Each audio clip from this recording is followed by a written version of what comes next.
Welcome to Behind the BNB podcast, where we go beyond the bookings and take you inside the real stories, strategies, and struggles behind every Airbnb success. I'm your host, Steph Murphy, and each week we will sit down with real hosts, industry experts, and inspiring guests to uncover what really goes on behind the scenes of short-term rentals. Whether you're just getting started, scaling your property portfolio, or simply love a good story, you'll find practical tips, honest conversations, and a few laughs along the way. So grab a cup of coffee, settle in, and let's go behind the BNB. Hi guys, and welcome to another episode of Behind the BNB. My guests today are from Brisbane, Australia, and they've gone from 0 to 6 properties in 6 months and are also a part of our coaching community. They are incredible women and they are on the show today. They are Nicki and Bec. Hi. Hello. Excited to be here. Yes. I'm so glad to finally have you guys on the show. You guys have been so busy lately. We have. Definitely. Setting up 2 more property. properties. Exactly. This property you're sat in now. When did you set this one up? Oh, probably about a week or so ago. Yeah. But we do sort of stay in our Airbnb. So we've maybe staying here for a couple of weeks because it's so nice. So outstayed are welcome. Yeah, we leave tomorrow. Time to get on the market. I love it. I love it. So welcome to the show. I want you to, share a little bit about what you did before you started this Airbnb business. So who wants to go first? Tell me what you did. I'll go. Nicki can go first. I tell the story better. Yeah, she does. Before we joined the program, we renovated our 5-bedroom house. It was 3 bedrooms and we renovated it to 5, 2 bathrooms. So that was a nightmare.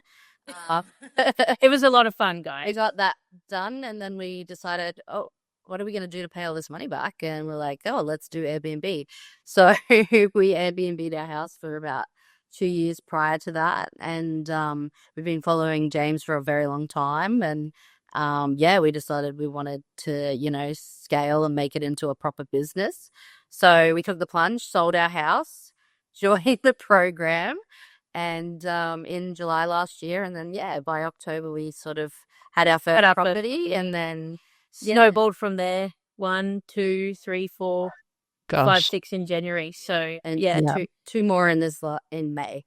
Yeah. So it's not even a year, and you're up to 8 properties already. Yes. Yeah.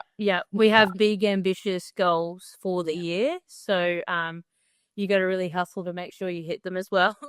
Yeah, that's for sure. And you guys are definitely the biggest hustlers I've met so far. I'm not gonna lie. And so, Nicki, what were you doing before? I was working in insurance, and I was working full time doing that. And I've just finished about 5 weeks ago in that role. I was there for about 5 years, so we've managed to get me out of my role now, and I'm full time. Not really full time in the business, but I have a lot of spare time now. Yeah. Once it's all set up and all the right processes in place, it sort of runs itself for the most part of it, which is great. Yeah. So I'm a lady of leisure now. So we're off to Bali tomorrow, so not really, but we'll be managing from afar. And and Bec's in her IT job at the moment still, but hopefully eventually it'll be me as well. At the end of the year or the next couple of months, she'll be out as well. And we'll be on our road to 20 properties is our target. So by the end of the year. By the end of the year. Yeah. We've got 12 more to go. You left your job 5 weeks ago, and the reason being was the Airbnbs were that profitable that you were able to do that. Yeah. What a position to be in. So I've taken a little bit more time to be convinced. Nicki's been sort of on me for the last few years about doing this, and then I think it was that turning point in June last year where we just dove in for it and took a risk, high reward kind of scenario, and dove in, and definitely not looking back on the decisions we made. So now I think it's pushing a risk-adverse person who I am to step outside my comfort zone. But in those places, we've definitely grown heaps personally and as a couple as well. Yeah, so it's been really good. Yeah, it's crazy because I've done a lot of things in the past. I've always had that drive to be an entrepreneur, and I've tried a lot of things. I tell you that. Bought a lot of courses because I thought, this is what I wanted to do. And then when I was doing it, I just wasn't passionate enough about it, so I could never make it work. And I'm so proud of us because We're obsessed with this. we've done that. We've done it together, and we've made it successful. And yeah, I'm just so proud of like myself and Bec. And I've just never been in this position where I felt so successful in my life. Yeah, that is just so amazing to hear, honestly, because you were saying that you were following James for quite a while. So how long had you actually been following him before you were like, I'm convinced? It's more trying to this is convince gonna me, work? by the way. Yeah, I'm thinking I she's think proven it in in terms of Yeah. the concept and I what's think it been was built out. around- Yeah. Probably around probably a year or two, I would say. And I just kept sort of like, showing back, and I'm like, we could really make this work. Like, we already know that we can make Airbnb work in our own property. Yeah. And how passionate we are about it, and getting 5-star reviews all the time on our property. Like, we were just so passionate about it because we love going places and having great experiences. And yeah, And we like to we love entertaining as So, well. So we understand the parties and wine and nibblies. We love all that all the time. So Yeah. And I'm really impressed that you were managing your own property as an Airbnb before. And was that just purely on Airbnb as a platform, and that's how you ran that property? we did try booking.com during that period, and then we just stuck with Airbnb. We found for that particular home at that time, it was the best. I think also our knowledge in other platforms, Airbnb said one of the more, out there and easier to use platforms. But when we started this program, we learned more about the other platforms and realized soon that Airbnb, it doesn't necessarily have all of the, market share, and booking.com, and that those other platforms are starting to, outweigh, and some of our properties a 60-70% booking.com. So yeah. Yeah. So yeah, it's been good. Yeah. I'm wondering how much knowledge you actually had before you joined the program, if you were able to run that house as Airbnb. Me, not a lot. So I was more of the so we actually did it all ourselves. So we did for quite a while the cleaning, the the laundry, the yards. Wait. You guys did the cleaning. We did everything in a 5-bedroom house. It was And, with a pool 5-bedroom and house. trees everywhere. Yeah. Wow. So then it was sort of more during James's program, we learnt more about how to properly scale in a way that doesn't require just us. And it still is hard for me sometimes when I know I can fix something and Nicki goes, your time's better suited elsewhere. So it's always reminded, like we have some locks that need to go on a cupboard. I could easily jump over there today and get it done, but no, I'm going to get the handyman to do it. So yeah, I think during our journey of doing it ourselves, we've learnt that process part of how that all works. But then what we've learnt in the last, 8 to 9 months is how to make it a profitable, big, large scale business, which takes processes, systems, automation, all of that extra stuff using booking.com. So yeah. So would you say you're there? Would you say you're there now where you're not so much in the business, working in the business, as they say, but you're more on the business and able to 100%. do what only you guys can do, really? And We then were in, those tasks, we were in Japan recently, and we thought about it because we're like walking around, sightseeing, and then I said to Nicki, I was like, oh. Wait, where were you? Japan. It was Japan, Japan. wasn't it? Yeah. Yeah, in March. And then Yeah. I said to Nicki, I feel like we're just cruising here. Like you're spending hardly any time every day looking at stuff. And Well, she's a lady of leisure. She's a lady of leisure. We had some nice lunches. It was maybe an hour a day for the 6 properties. So just checking everything's still, running. Yeah. Yeah. So yeah. Wow. I'm honestly so impressed with how quickly you guys have implemented the systems and processes to release you to be in this position. It's just under a year. I have not met anyone else in our program. I mean, even for us, I don't even feel like we even achieved that in the first year, you know? Yeah. So that's read very your story, impressive. Steph. What's that? We've read the story of you guys. You guys were very impressive. Yes. Oh gosh. The I'm only like, thing we haven't automated would be the virtual assistant side. Yeah. yeah, Which is something we're working towards now.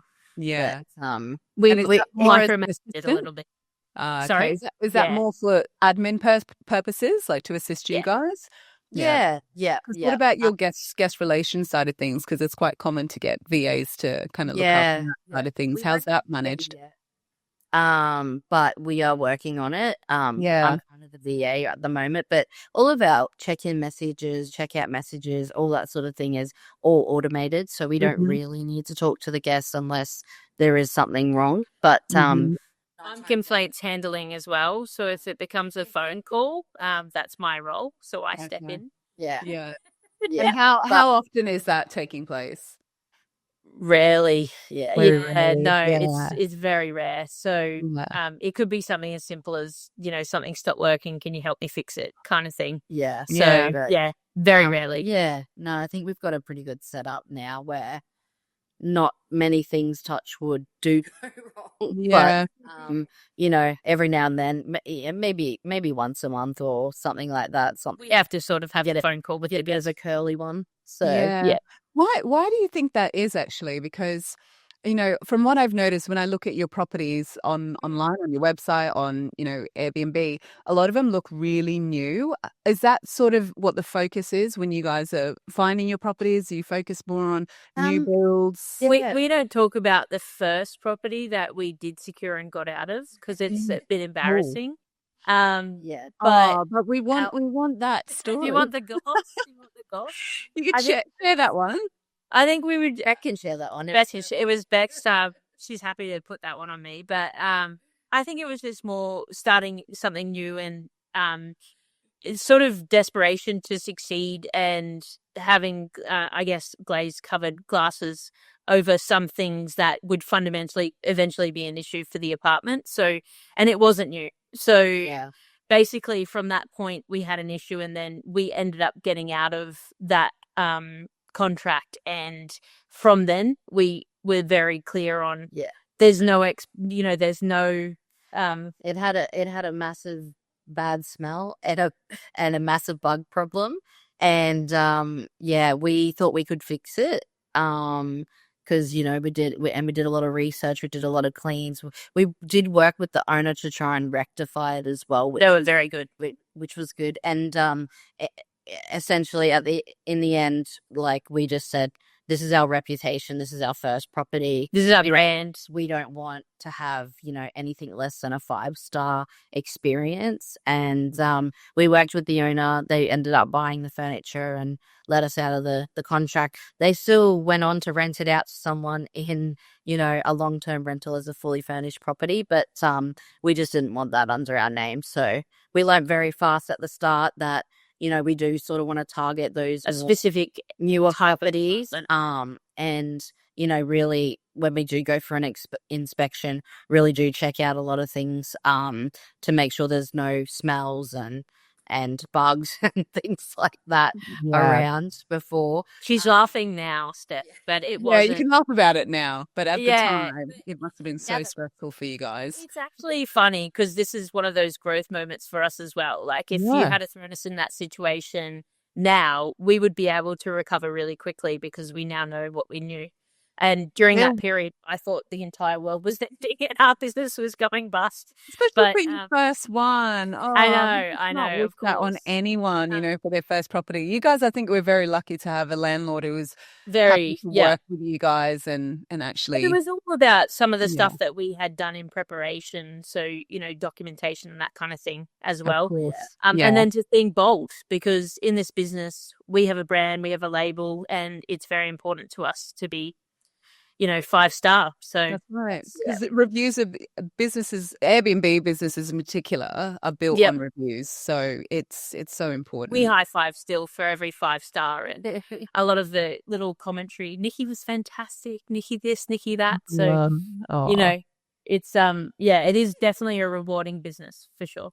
That's for sure. And for people watching who, they want to get started, the common question I always have is, how do you get your first property when you have no experience, you've got no background, you've literally just set up your business and now you're going out there to get your first property?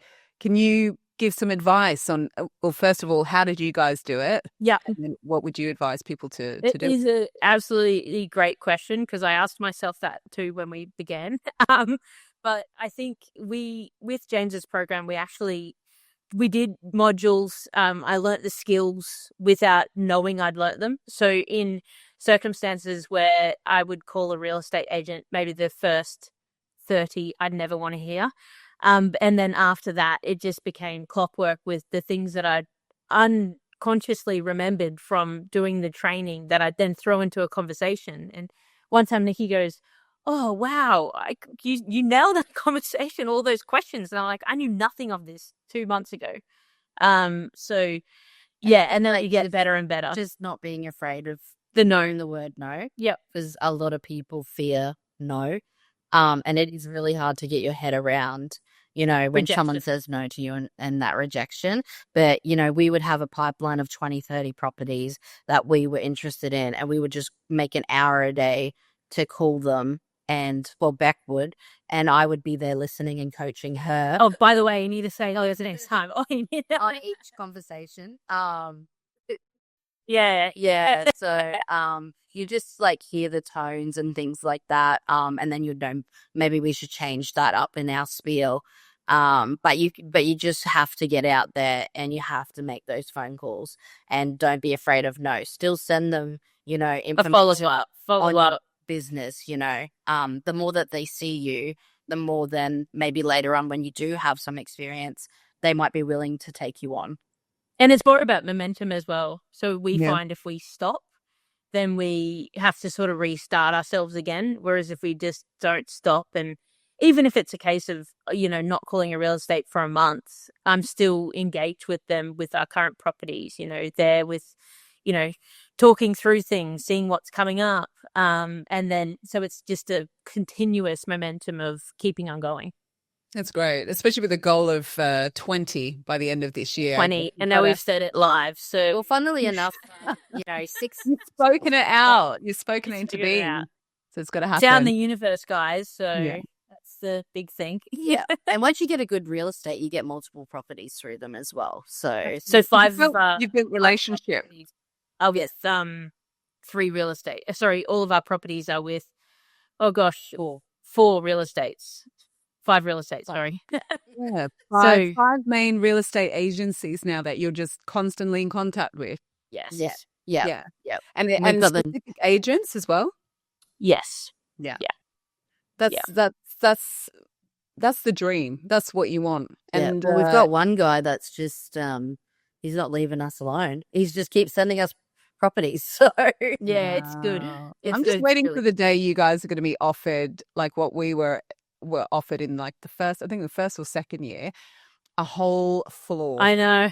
Are you waiting? Are you holding out for that? Because that will just, that'd speed be the skyrocket. things up. Yeah. And so, get ready, guys. You've got to start preparing now. You just never know when that opportunity is going to come along. We are working on, going to developers now where buildings are sort of, I love at the early stages, or they're just getting in to see if we can do that, but it's obviously a big step.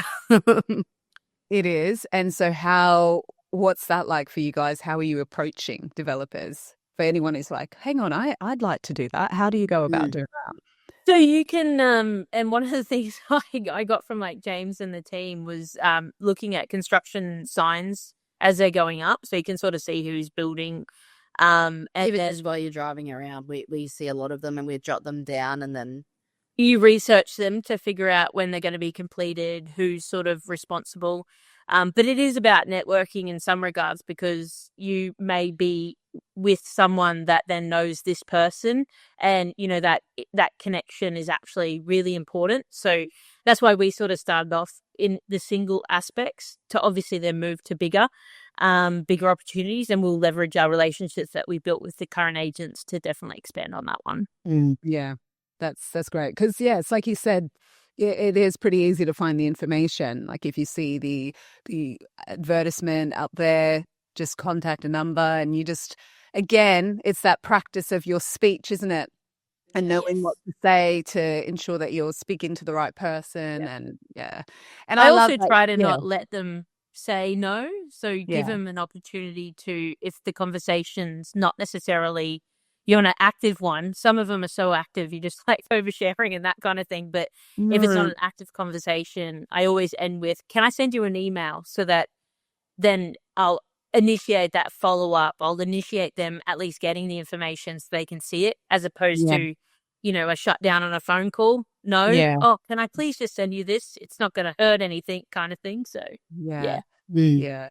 Do you mind giving like a little bit of an example? So say you've seen a billboard, it's, I don't know, X developer, you're calling up, and oftentimes you have the receptionist pick up the phone. And then Yes. how are you then approaching that? So I initial have had, conversation? it's a great question. Like, so probably end of last year, I spoke to a receptionist at, they were responsible for a building, and it wasn't successful with what we did, but an example of how I then got to the next person was, I asked for the details of who's the leasing manager, or you can ask for the building manager. But you use a receptionist to sort of start being your, person that you would push, like sell the dream to them, right? And it's all about whoever you get through, selling it to them so that they can then pass it on with that positive sort of swing. So, and in the end, I got hey, we really love what you guys are doing. It's not what we are doing, so it wouldn't fit, but I appreciate all the information. So, it was a no, but you guys are doing something different and we love it. So, yeah. So are you coming in with the, we run a management company. I'm, on the phone, I'm Bec from Zoen Stays. And I was just wondering if your leasing manager is available. You get through to the leasing manager, and then what's the first couple of lines? I'm breaking it down really so the pitch. because the pitch basically. Because people I had someone approach me on the street just the other day. I'm like, a bit scary, but I guess that's the reach that James's profile is having. Really? Like, here in Perth, And she had met James before, and then I was in a cafe, just ordered a coffee, and I'm just sat there waiting for it. And she came up to me and she introduced herself. Anyway, we got chatting. Lovely lady. Yeah. And she told me she just joined the course. And she's like, how do I get that first property? Like, how does it work? When you have no experience, what's the sort of the lines and the script that you use? And I'm like, I know it's all in the course, but seeing as you're here now, I'll try and help you out a bit. But I know so many people who will watch this. A lot of them are in our community already as well, maybe just starting out too, like this lovely lady I met. And what they're like, give me the practical steps, like the actual line that you're going in with, you introduce yourself from your company, and then how are you winning over these properties and this business? Because I know, Bec, you're always on the phone. Yes, I am. I love to be on the phone, and it's funny, Steph, because I've done this a couple of times in a coaching call. So we now do coaching for James's community as well. Yeah, you guys are brilliant coaches from what I hear. Yes. It's a bit of fun, right? But basically, I personally found that if I went as like a corporate approach, it wasn't successful. They actually liked the fact when I went personal and talked more about, Nicki and my experience. And I keep it short and sweet. And these are lessons that I learned from doing it the other way that didn't work, and the conversations would go down a path I didn't really want it to. But basically, I just keep it short and sweet. And the pitch is, I say, hey, I'm really interested in this property. And if it's kind of a conversation where they're standoffish, I'll try to talk a little bit about I really like the view, or talk a little bit about the apartment, what it is. And then I'll say, hey, I want to do a long lease with you guys. I do things a little bit different. I just want to get the owner's approval for me to sublease the property. And that's it. So that's a good, from it's there, a good there'll starting be point. Yeah. various different conversations. But to your point, Steph, I've learnt the very hard way to not use particular terms. So I was hitting a roadblock for a while there, and then got on one of the coaching calls and said, this is what I'm saying. What is wrong with this? And the only word change was I was saying I was short-term renting to subleasing. And the second we made that switch, and I didn't mention I'm a company as well, because sometimes they go, oh, company. It sort of was the turning point where we started getting better conversations and more yeses. So you found people were leasing managers, developers, more open to the term subleasing. Yeah, so short-term rental to them, they would get confused as to what I would be doing. They thought I wanted to short-term rental like the 6 property. months. Yeah, exactly. No wonder they weren't interested. And then they like, go, no, I don't do that. And I'm like, Yeah. I'm not asking you to do that. Yeah. So then we'd go down the path of a really long-winded way of me explaining what I'm asking, to the point where, I mean, and real estate agents, they're busy, right? So Yeah. you just got to know, they want everything straight to the point. And Yes, if you mess up at totally. the start, sometimes you don't get the best outcome. So Yeah. it's really Yeah. good to build up that instant rapport with them. Even if it's like, a joke about something, she'll often joke if she's called them and they haven't answered, and it's like phone tag, and you do the little phone tag. oh, we're playing phone tag today, blah, blah, blah. Like, They love it. Yeah. Love it. Yeah. But and also they love, like, when you tell them you're going to make their life easier by helping them out with rentals, and they won't have to do inspections, and we'll maintain the property, so they start to love that, and that's just easier for them to work with people like us than potentially a longer term tenant. We just had a couple of our 3-4 monthly reviews of the properties, and the real estate agent's like, oh, this is just incredible how well maintained this property is. So then I can use that in the future now that we've established that sort of backing. But do you ask for their review or feedback for? I do. I went to this one personally for that exact reason, to good. See face to face what they thought, as opposed to writing in an email or something like that. But he was just blown away with how immaculate the property still was. It was a brand new apartment when we moved in, so 4 months on, the property's still immaculate and will remain that way because it's our reputation. Yeah. And that's the thing. Yeah, it is your reputation on the line. You're the faces of the company, and if you don't represent yourselves well, then you guys wouldn't have the opportunities you've got coming your way if it wasn't for that. Yeah. No. I mean, word of mouth gets around a lot faster than, anything it does. else. And I think, well done to you both. So another sort of question in line with doing subleasing, I had someone ask me the other day, how do you sort of get around, the rules and regulations, and, because it's a bit of a gray area, someone mentioned, trying to get a license, or depending on the zoning and all that sort of thing. So it does vary from state to state. So I know Western Australia is a little bit different to, So and what sort of, advice? The way we see it is that where we are, we're in a major city. They need us more than maybe we need them. And that is actually how they feel. There's not enough accommodation. Like, we had a really big event last 2 weeks ago here, and there was nothing available. Everything was gone. So, it's more of a sense of, we had in our mind we could stop and not keep going while we research and figure this all out and do all this, and we just decided we're going to dive in and work through it as we grow and progress. And a lot of our places are in the higher density areas where it is common. And you just need to do your research on your local councils, and call them and try and get as much information. Sometimes talking to a town planner as well, so that you can get the clear regulation, although it's not so clear.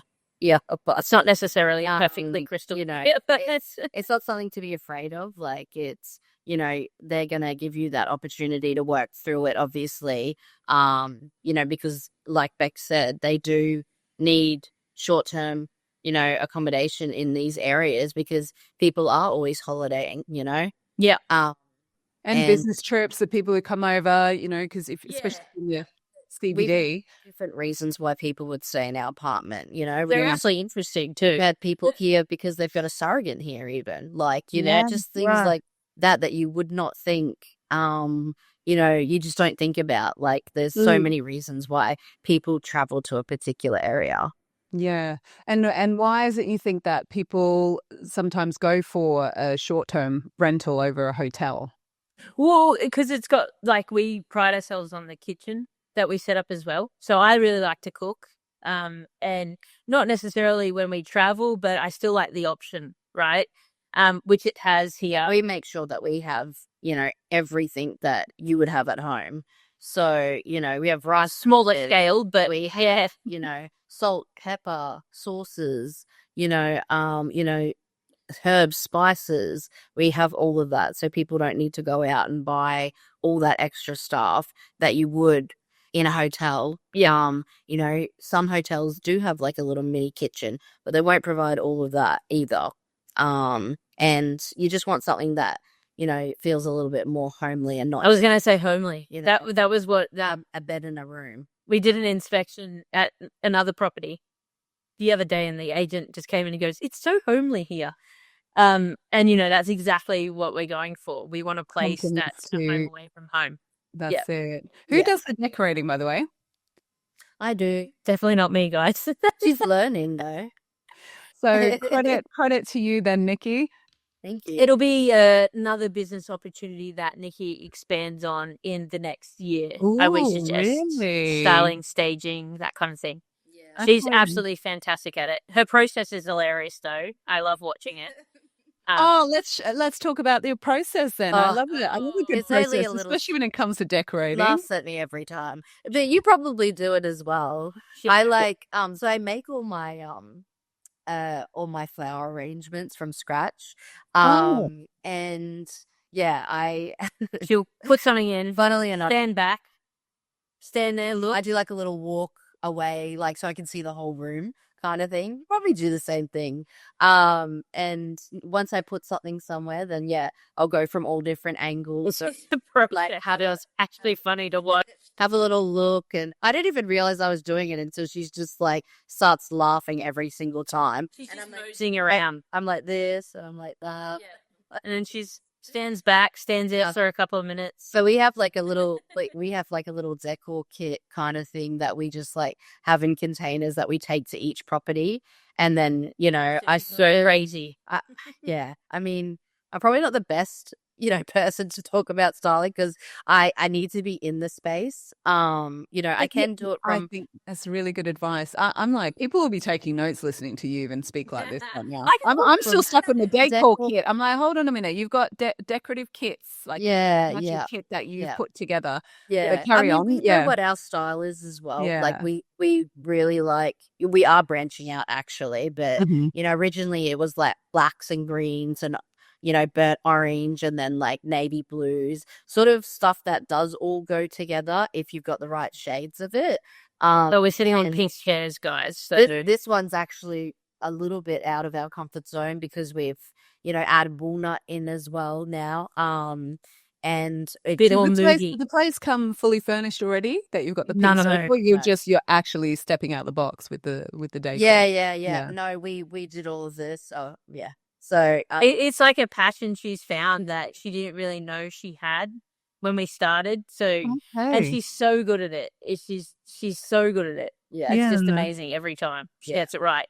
Because I'll go, "Oh, is that going to work?" She'll go, "It'll work," and I'm like, confident, good, yes. That's what you need. Wow, that's it. Yeah, that's what you need. I always ask for some credit, but then she tells me no, girl. Hang on a second. No, you don't know. Never mind. I was like, never mind. You don't know what you're talking about. But that was James and I in the beginning as well. He could just trust. I would just say, just trust me. I know what I'm doing, and it's having confidence in each other, isn't it? It And is. so, speaking of being together in business, it can have its challenges at times. Oh yeah. So it seems like, Bec, if I'm getting this right, you source the properties. Yes, correct. Yeah. Yep. You source them. You go to the inspections together. So you do the walkthrough. I go by together. myself. 2 years. You go by yourself initially, and then if you like it, then you're coming to Nicki. And then Yeah, well, saying, I've okay, usually like vetted them. Yeah. So she's shown me them in the pictures. okay. And then I've got So we kind I of get short pick and I list together, and then Mm. I make the calls, and I Yeah. come back with. I'll go to the inspections to see what's a viable property. Is it going to work? And then I'll come back to her and say, okay, this one's serious. It's going to the next stages. What do you think? We sort of have a guide of numbers now. We've been doing it for a while, so we sort of know what rent could make something in a particular location. Yeah. So there was all a bunch. If they're not sure on something in the property, then we will arrange a separate inspection. But Say Becca, that again, sorry. What was that? so she's not sure about something in the property when she's inspected it. Like if something looks too old or something, and she doesn't think that we could fix it, then we would arrange like another inspection. Or I'd video it. Or she'd video it to me and be like, do What do you think of this? you fix this? Then I'll just make the final call. Yeah. But Yeah, she has to style it right, so it's really important that I'm taking to her an opportunity that she can make what she does every time 5-star properties. Yeah. So which is why Yeah. we struggle with furnished properties. We Yeah. just struggle to, it doesn't they don't normally fit within our brand, Yeah. You go for the blank canvases, the clear slate. Is that what you say? Clean Clear slate. Yeah. Great sort of base to start from. You kind of talked a little bit about what your I guess what your guidelines are when you're sourcing a property. You touched on obviously you guys having done the research, so you know the numbers, you know what is going to make occupancy and all that is like. So for those, just watching this, where are you getting your numbers from? How are you doing the research? Yeah, so we actually use AirDNA. Basically pulls data from Airbnb and VRBO, and we work out the numbers based off that. And then we also use research into particular properties. So say, for example, if there isn't a lot of data, we will research way more into the couple that may be there and compare our property to theirs to see if we could be better, which we always can, or, what's the worst case scenario? And as long as the worst case scenario actually still makes the profit that we're looking for, we will go further with it. But AirDNA for the occupancy and nightly rate, and then research into the particular properties within that area as well, understanding what actual properties have gotten. Because you can't get all of the data from AirDNA. So where else are you looking for more of a deep dive, I guess, into that property and the location? Check. So we started with Airbnb, which does booking.com as well. But we can actually then find the listing, say in Airbnb. We can search for it in booking.com.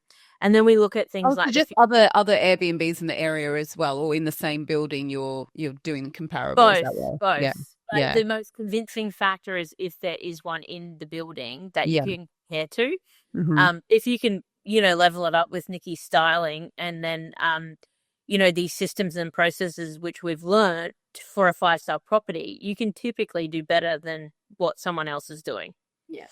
As an example, we went for one that we could see they just had the same nightly rates every week. During the week prior, weekend prior, that was it. Changes. It was just the same night. And we'll anything. No. Price Labs, yeah. So we use Price Labs and Guesty, and essentially it's like changing it from a well-oiled machine or a bigger business to that single person doing it. It is unfortunate because we do know that they did struggle a little bit when we did go into the building. We did find out that information. But They it need looks like to, they've you need made some. to they need to pay you a fee to consult. You guys could do some That's right. So consulting and help them out. it wasn't an opportunity for us because they did get rid of their management person, So we could have and they gone it, but and they are another company. So we did miss out on opportunity. we're not sure that's what we want to get into. I was going to say that though. You're on Yeah. sort of a different path at the moment, aren't you? Yeah. Yeah. All of Yeah. ours. So we've looked at things like that in the past for sure, and then Management sort of- specifically. it's Yeah. sort of come down to, again, what we want our brand to be and what we're chasing for at least the initial period. Yeah. Yeah. Do you think let's talk about sort of what the future plans are here as well. Like apart from hitting that 20 units, what by the end of this year, are we thinking? I mean, you never know. Yes, we don't have a lot of time. That's We're hoping for that apartment block you spoke about, Steph. So we've put that in the universe. I as said well. a floor. You just said apartment block. I'm like, okay, babe. Okay, a Let's go. floor. A whole I'll take building. No, we're looking at, and even if we don't, we're actually during Bali, we're going to revisit our goals that we set in January to realign it. It may not be 20, but there's a particular, amount of money that we want to make it's going to be 20. each month. Oh, okay. I'm the goal setter. Nikki said, and I'm like, "Here we "No, go." This is what we can do. Yeah. Yeah, so it's good to pressure yourselves as well because we work really well under pressure. We don't know why we do it to ourselves during the period, and then we come out of it. We're like, oh my god, I can't believe we did that. That is so crazy. Proud of yourself as well. You got to give Definitely. yourself a pat on the back, especially because this. I'm just impressed. You guys literally took this apartment on that you're sat in now, and in the same week you picked up the keys, you got it decorated, you got it listed, and you got a booking. Yeah. So that was there was the one just one before. before this. Yeah. Okay. We did in 24 hours, like silly, because we kind of prolonged it because we were doing something, and it was during the Easter period, and furniture was difficult to get at the time, and then we ended up getting it all there on the Sunday, and we had photos on the Monday at 1:00. Oh and my we had done gosh. nothing. So that was a a pressure 24-hour for our flip. work day, right? Surely. Yeah. But typically 48 hours is still a stretch, but a bit more of a comfortable one. And when we first started, it took us a full week. So it's just practice makes perfect, realizing the things that are going to trip you up and overcomplicate, not overcomplicating what those will be. Yeah. But there's nothing wrong with it taking a little bit Of time. No. We just like to get up as soon as possible. And challenge. Time is money as well, isn't it? The longer It is. That's what we use the photographer booking for. We book them in. You go, we just have to make this. Yeah. We've got a really great photographer as well. So Oh yeah. Your photos are He's planned out. fantastic. Yeah. Him So and he's got Nicki a real estate? book in the camera and do all these things together during the photo shoot. Yeah. he does normally like houses for sale or rentals. But we scored him. He was our second photographer and he was great. We worked together, we moved stuff, and that's really what you want is somebody who can like see stuff that you don't necessarily see.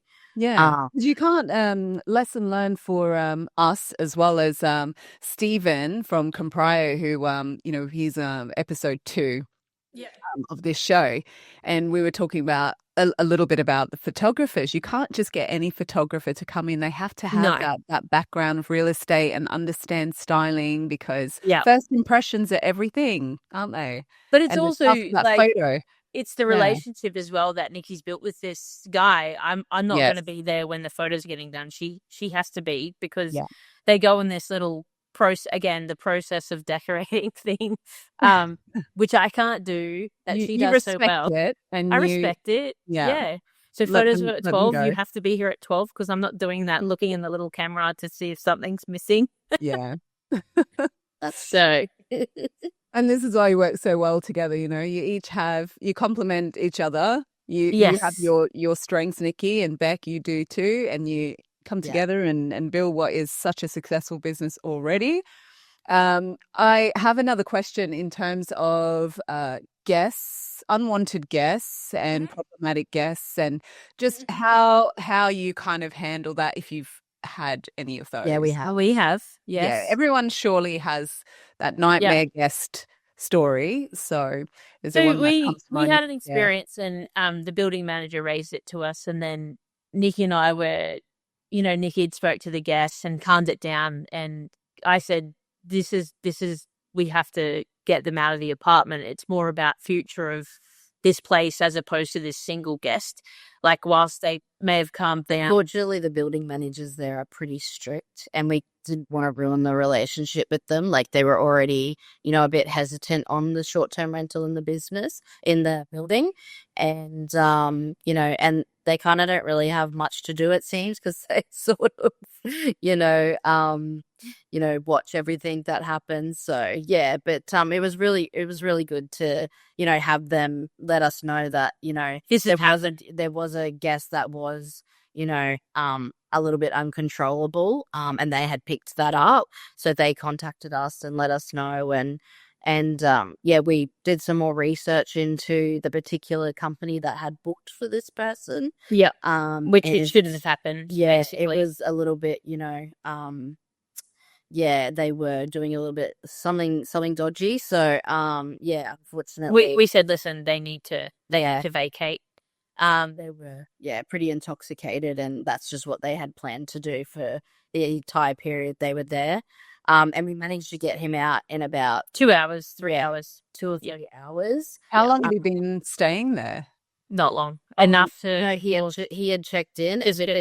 Within 3 hours, we had got him out. Yeah.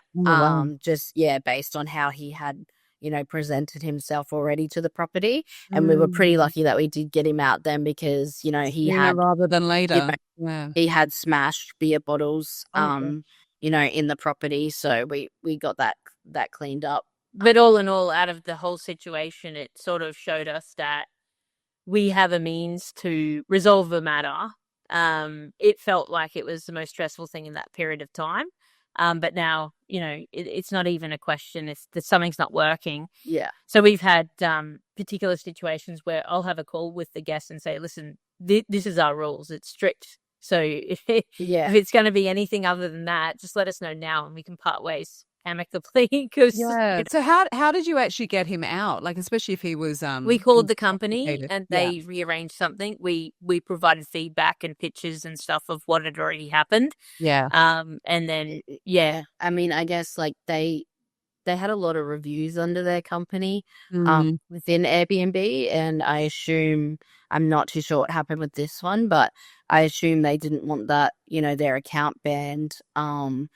So they were more than helpful to move him, and I don't know where they moved him to, but they obviously knew the situation with him. But another thing we offered.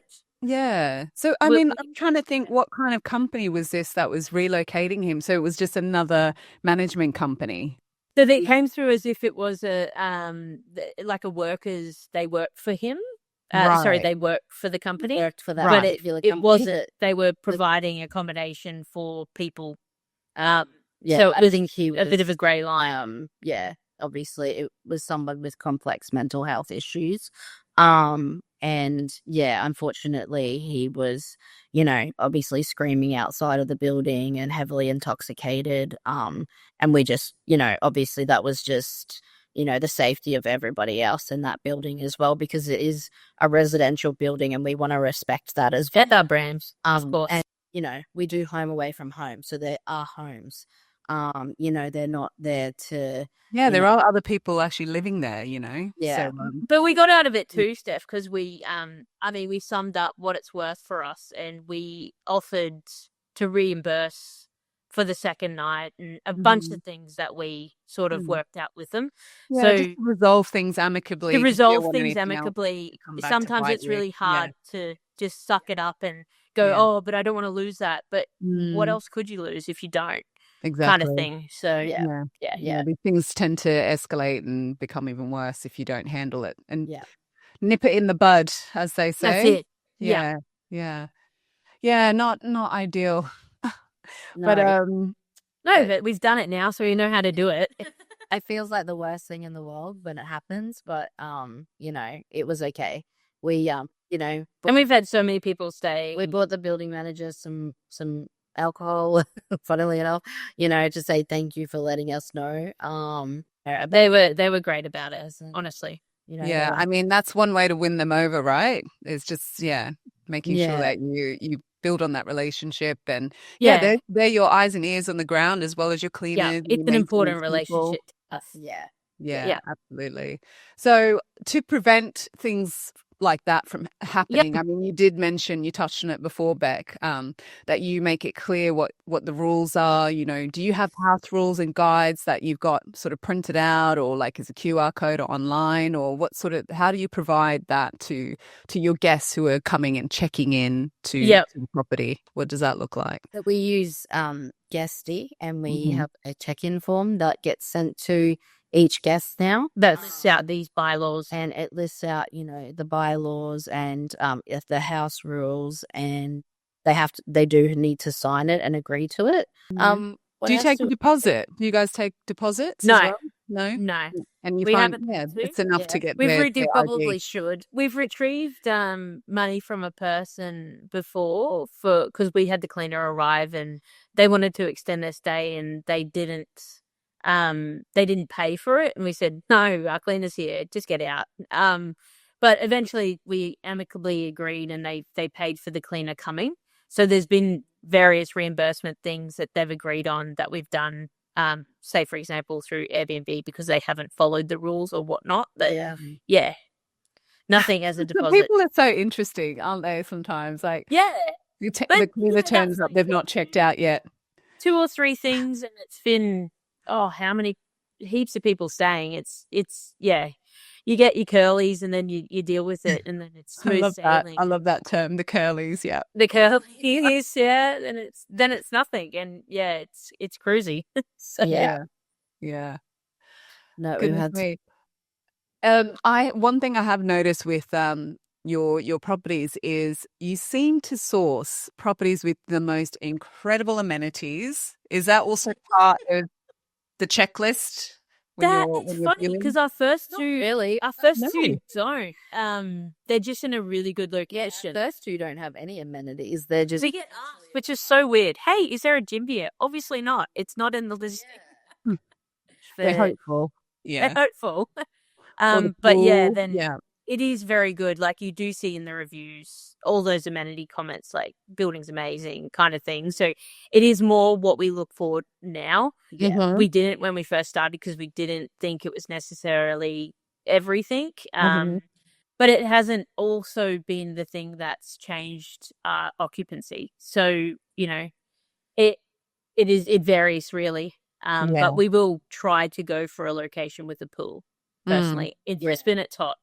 So you kind of need that as well. I mean, people can have a look at your listings. We'll get your website up again and your Instagram handle. If people want to book, is the best way to do that through the link on your Instagram? Because I noticed you've got all your listings. Yeah, on that I've got to update that now.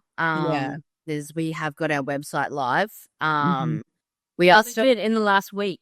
Still working on a direct side of things, but if they do go through the website, they'll be able to check out all of the properties and then book through Airbnb or message directly.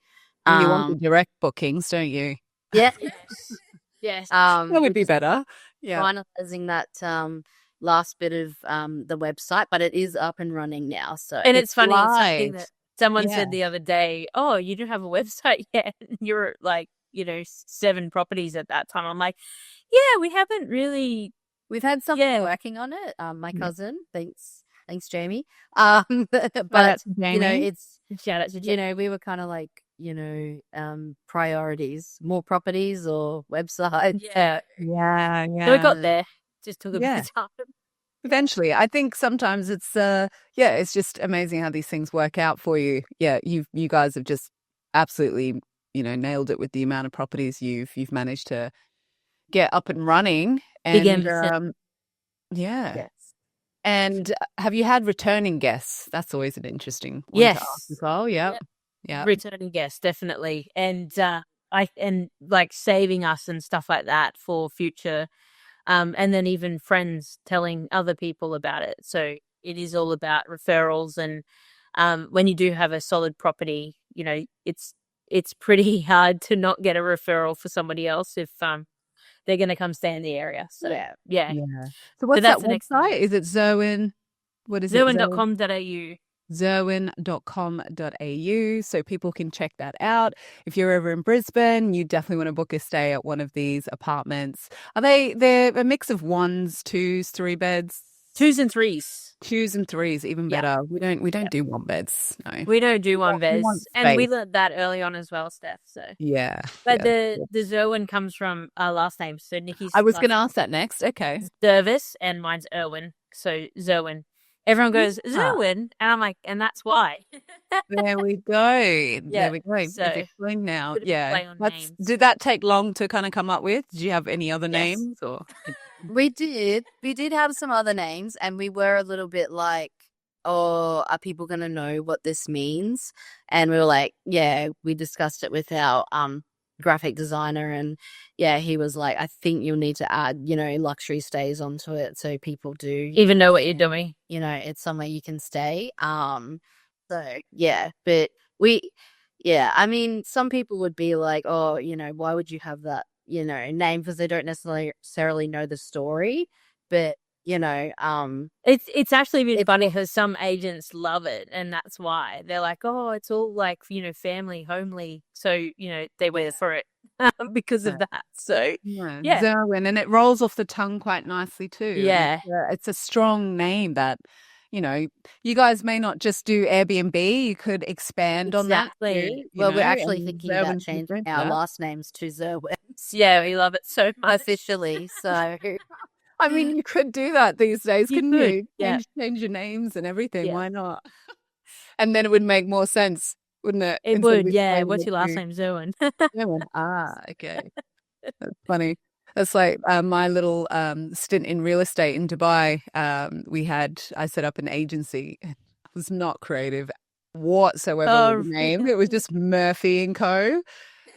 And looking back on it now, I'm like, I suppose it was okay, but it could have to been me, better. right, that's awesome. I love that. And Nicki's like, she'll go, no, we're not doing that.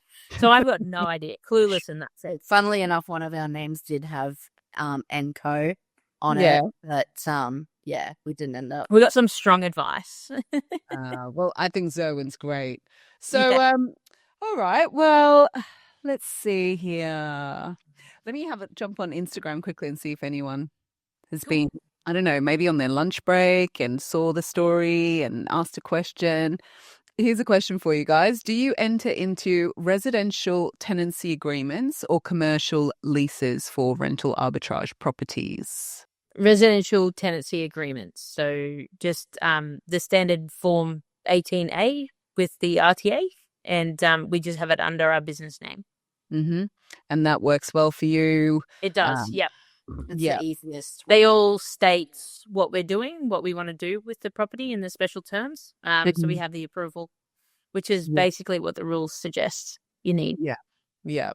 And would you guys be comfortable talking about sort of the tax implications of that at all? Like with having that sort of agreement in place? So we are brand new to it, and we get advice from an accountant, which I would always suggest. Yes, that's why we have an accountant. So you kind of really just got to keep track and record of what you're doing, which is what we have, and then take the advice. But we haven't done a tax return yet either. But with GST, because we're setting up a lot of we're buying furniture, so we're paying GST. So then the revenue we're earning to pay the GST sort of is net neutral while we grow and expand. But that's just one component. But again, not a tax specialist at all. We haven't accounted for that. Yeah, highly advisable. It is. You just don't want to get too caught up in that, but you want to make sure it's covered. Exactly. So you definitely get advice from an accountant. Yeah, great. And I guess the only other question would be, let's talk about one of your biggest challenges in building a business? It's one I believe it is. Like, I still struggle with it today, and Nicki reminds me, is not being so small-minded, because unfortunately that is sort of how it wasn't that's how I was brought up. It's just it wasn't always look at the bigger picture, which Nicki can do really well, but it does take us both to be on that path, and I have to sit down and remind myself every day to look bigger than just what we have now, so that we can be bigger. Yeah. But I think that would be the only thing that stops us, and then we recollect. Yeah, I had to do a lot of convincing, and a lot of proving of evidence to show that if we think bigger, we can get bigger. And yeah, it is that probably is one of the biggest conversations we always have. Always, yeah. I'm always thinking, we've done this, like, what are we going to do next? Like, how are we going to get there? What do we need to do? Especially with things like raising capital and all of that sort of thing. And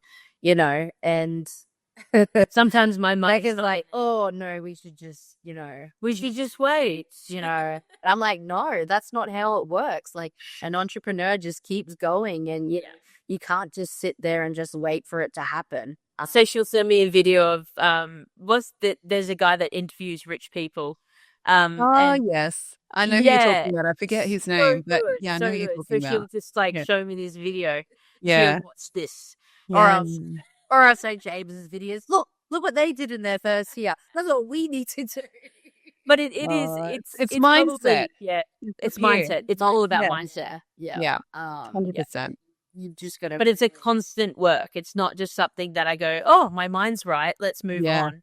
Absolutely. Anything can happen, change that view, and then I've got to reset again. So you do. Yeah.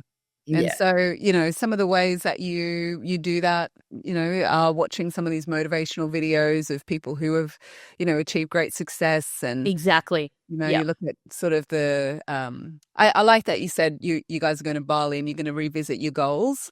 And so, even going back to your why and the reason you started and what it is you want to achieve, you do need that constant reminder, because it's so easy to just get caught up, especially when you're and that's the problem. Yeah. When you're doing heaps and then things just come your way, you do get bogged down with the thought. Then you let your mind take over, and then you get a Nicki and it's back again. Yeah. We all need a Nicki in our lives. You all need a Nicki, guys. But she's mine. So brilliant. Not sharing with anyone else. Yeah. No, there's so much to think about when you start a business, but I guess looking at the business companies that you've worked for in the past, we've really taken on some of, that, like, oh, hey, we actually do need targets to, work towards. We actually do need, clear goals. We do need to know the numbers, look at it, management and all of that sort of thing. So, getting your head around that. And I think, revisiting your goals, like, we don't do it often enough, I don't think, to really sit there and look back and see what we've achieved can also help. But we try to do it. We are trying to do it every sort of 3 months. Yep. Just to see where we're at and tick off as well, because that's good for me. That's a really good booster to go, wow, we actually did all of that we said we would. Yeah. And that makes for the future, us being able to know that we can actually do these things now that we've already achieved so much. It's always good to sit back and actually reflect on how far you guys have come. Yeah. From that property that you had, that you were managing on your own, the first one that you bought, and then you sold it, and then you stepped out, you took a risk. Mm-hmm. Bec maybe was a bit more scared at the time. Definitely. It's still scary sometimes today. Yeah. But you've pushed through and you've accomplished so much already in under a year. I'm here to see what else is next for you guys, and we're excited. Yeah, I'm excited to bring see it on. Saying it out loud to people really makes us accountable now. Yeah, it does. They were like, we have to do it. We said Yeah. we're going to do it. We have to. That's So- it. It's speaking it out instead of just keeping it all to yourself as Exactly. well. Or And you want to do this, you want to do this. No, just Got to go out there and universe. yeah. And then you've got people who, I heard you, Nicki, touch on raising capital, and Bec, maybe you're a little bit afraid of that at the moment. But I mean, this is also why you're part of the community that you're in too, because there's plenty of people who have done it. I mean, we did it as well. And it's something new to expand on and now learn about and how you can do that, to then Yes. continue to grow your business. So I kind of remember exactly. why I started saying that. There was going to be a question out of that. Oh yeah. Basically, is that next for you? Is that sort of what you want to kind of work towards or Yeah. not just yet?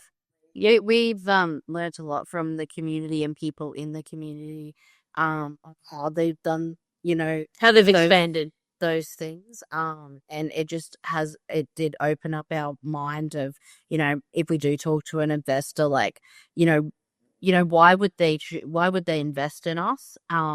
I think that was like something that played on our mind. Like, It's a good question to ask. Yeah. why would anybody invest in us? It's like, and then we just started thinking about everything that we've done, everything that we've achieved, and then talking to other people in the community and how they've presented, a particular Opportunity or something. to an investor to kind of seal those deals. And we have used some of that now to, obviously close an investor. So Oh, you've got one already. yeah, we had one. Well, we've used it all for these two properties now, but yeah, it kind of gives us the confidence now, and now we'll be able to show other investors, what we can do and what we can offer them.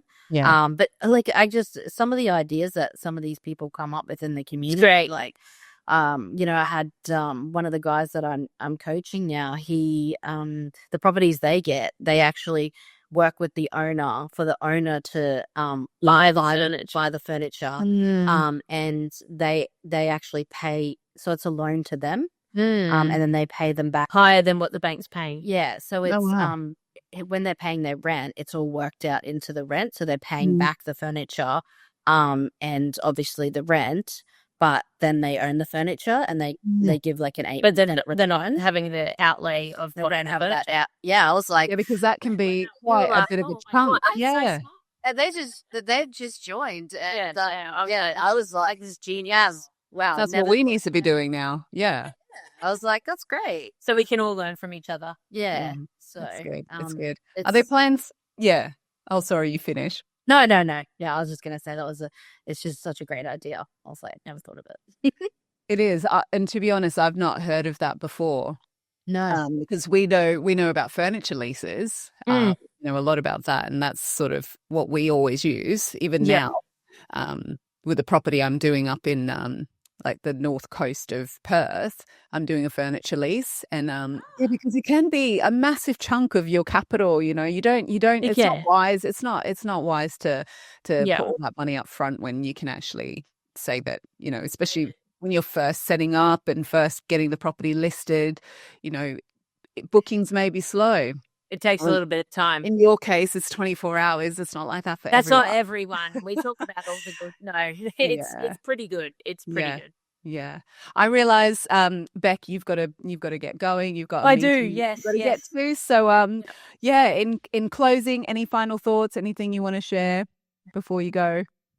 I think it's just important to think big and then keep Invest in yourself. investing in yourself. It is important. I didn't see that at the beginning, but We've even, now that we've been in a community and we've been in a program and we know how quickly we scaled, and we know now investing in ourselves is what we need to do to expedite that process. And now we've even started investing in ourselves in drop shipping as well. So we made the massive step. So we're going to be doing a course in Bali, opening up multiple, different companies.